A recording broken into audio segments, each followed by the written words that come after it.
Hey folks, I'm Papa Boris, and in this video I'm going to show you how to play Cobalt Core. In case you're unfamiliar, this is a tactical, small numbers, turn-based, deck-building roguelike. It is incredible. I'm so excited to play it. No more blabber, let's start. At the beginning of a run, you choose a ship, and you choose 3 crew members.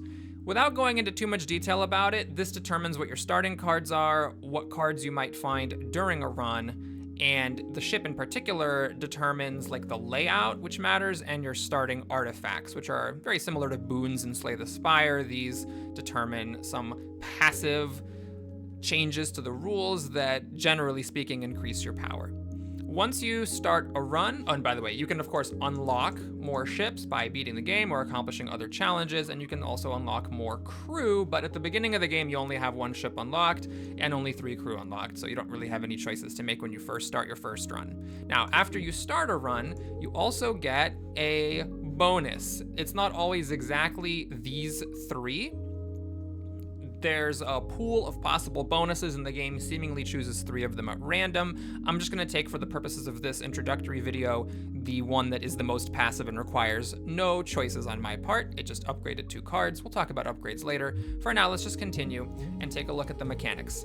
You always begin a run with a fight against this ship. Now, the farther in the future that you are watching it, the more likely it is that things have changed. I am making this video on day 1. The game is just released. So it's possible that, for example, in the future, you might have a variety of different starting enemies. But this enemy always starts on its first turn by shooting you with a cannon for 2 damage. And this is going to seem familiar to you if you've played Slay the Spire or other Slay the Spire inspired roguelikes, where there's an enemy intent. But in this game, it isn't merely that the enemy intends to attack you and the attack is kind of abstract in that there's just, an abstract 2 damage that's going to hit you. The 2 damage is actually coming out of the cannon of the ship. So if you can get your ship out of the way, you actually will not take this damage. Similarly, your ship has a cannon, and so any damage that you do comes out of this cannon.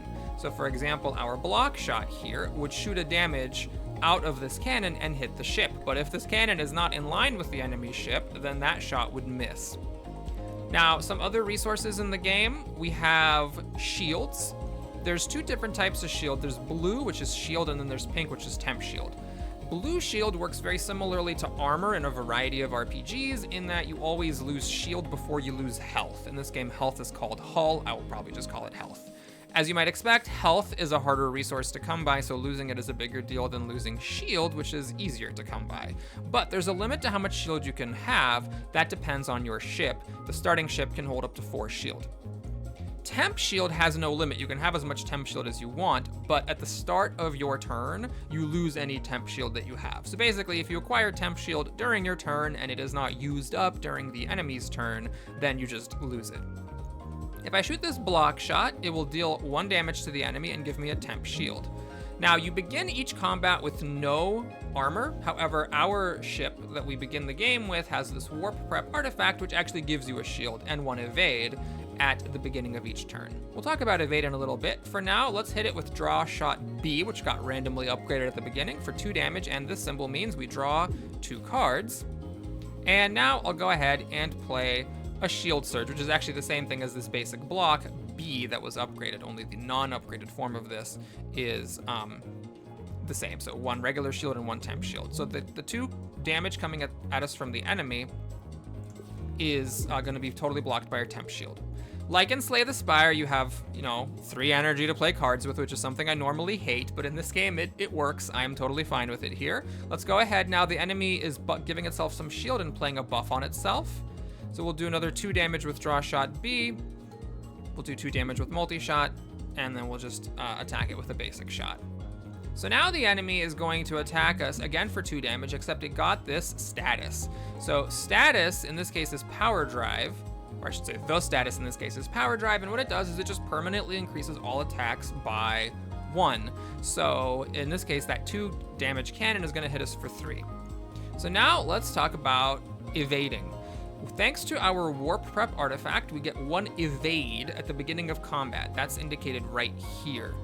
Evade is a finite replenishable resource that you can start with in case of an artifact like this, or gain through cards like basic dodge. And what it does is it lets you move your ship. You can move at any time during the turn, or if you're a rules lawyer like me, that's technically any time outside of the resolution of a card. So you cannot evade in the middle of a card being resolved. But otherwise, you can evade before you play cards, after you play cards, or in between any two cards that you play. So what I'm going to do here is lunge, which moves me 2 to the right and attacks for 1, do some damage, get a shield, and then I'm going to use my starting evade to move out of the way of this 3 cannon, causing the enemy to miss. Now maybe it would have been better to take a dodge, because now I'm actually not hitting the enemy with any attacks. So we'll take scramble for 2 energy to get to evade, move back in, and multi-shot for 2 damage. Now the enemy is hitting us for 4, and I can't quite deal 4 damage to get through its 2 shield and 2 hull. So we'll multi-shot for 2, basic shot for 2, get a dodge for the future, and then just step out of the way to not take any damage. And now the enemy's got 1 health, so we'll use our last evade aggressively to step back in and finish it off with a shot. Now in this video, I'm not going to do a whole run, but I will talk about some of the metagame aspects. After killing a basic enemy, you can pick one of 3 cards. You can right-click on a card to see what its 2 upgrade options are. There are ways in this game to upgrade cards, and when you upgrade a card, you choose either the A type or the B type, which gives some flexibility and means that even if you have the same cards in a run, the run itself might play out very differently. You can also skip rewards if you don't want to take any card at all, which I will do here for simplicity. Now, this will be familiar if you've played Slay the Spire. Let's talk about the different map nodes. Blue are basic enemies. They give you a card reward. The pinks are elites. They are like mini bosses. They give you a reward in form of a card and an artifact. You get a choice of artifacts, which are like these things that we began with, but they're generally pretty strong. So it's good to go after these if you think you can handle it. Of course, the fight is harder than a typical fight. The question marks are events. There are a variety of things that can happen. In general, they're pretty good. These are artifacts, which you also get from killing an elite. And then up here are the repair yards. Now these are really cool. You can either remove a card from your deck, repair a card, or upgrade a card, or gain hull. I love that in this game, it doesn't mess around. You can just delete cards from your deck without any fussing around. There's no like currency that you have to save or anything like that. You can just delete a card. The only catch is, of course, the opportunity cost of upgrading a card, and vice versa. You can upgrade cards very easily, just go to a repair yard, but you're giving up the opportunity to remove a card from your deck. At the end over here is a boss, a very powerful enemy, and then after you kill the boss, you warp to the next sector, and after a few sectors, you win the game. All right, that's enough for a starting guide. I will also be doing a playthrough series on this game, which I'm extremely excited about. Thank you for watching. Hope you enjoyed it. Please like and or subscribe, and I'll see you again soon. Take care.